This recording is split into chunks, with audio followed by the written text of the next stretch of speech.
કોઈ આપણો રાઈટ નથી, પણ નામના ગુણતા એવા નામ હતા. મારું નામ દેવા જ પાડેલું, મને તો ખબર નહીં, તો હું મોટો થાવ પછી ખબર હોય ને આપણા મા બાપે આપણું શું નામ પાડ્યું હોય.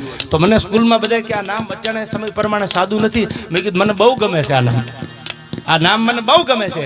કારણ કે આપણે તો એવું નહીં કરીએ કે જિંદગીમાં, પણ આ નામના આપણે આશિક છીએ. દેવાય બોદર જેવા મરદ માણાએ તેથી આ નવગણને રાખવા માટે જૂનાના સામે મોરચો માંડ્યો. આ નામ આપણને વાલું છે. શું કામ વાલું છે? દેવાજ બોદરે કામ એવા કર્યા છે. આજે દેવાજ બોદરનું નામ પડે તો આપણા રૂવાડા ઊભા થઈ જાય. એક નહીં, આખા પટાના આયરોએ હાથમાં તરવારું લઈ લીધી જૂનાનો, અને જૂનાના માટે નવગણ માટે થઈને કદાચ બોટીઓ નીકળી જાય તો ખોળિયું ખાલી કરી દેવું છે.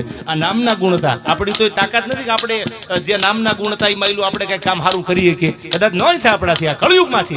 પણ શંભુ, આ શંભુભાઈ નવદુર્ગાવાળા, શંભુ એટલે ભોળાનાથનું નામ છે. જો એને એ ભગવાને હુજેડું તારે વિડીયોગ્રાફીનું કામ કરવાનું, સારા કામ કરી બધા. એટલે આ બધી કચકડાની કેસેટોમાં બધું આ ટેપ કરી લે, સારા કાર્યક્રમો આમ છે ને તેમ છે. નામ શંભુ છે એટલે આ નામના ગુણ છે. શંભુ જગ્યાએ બીજું નામ હોત તો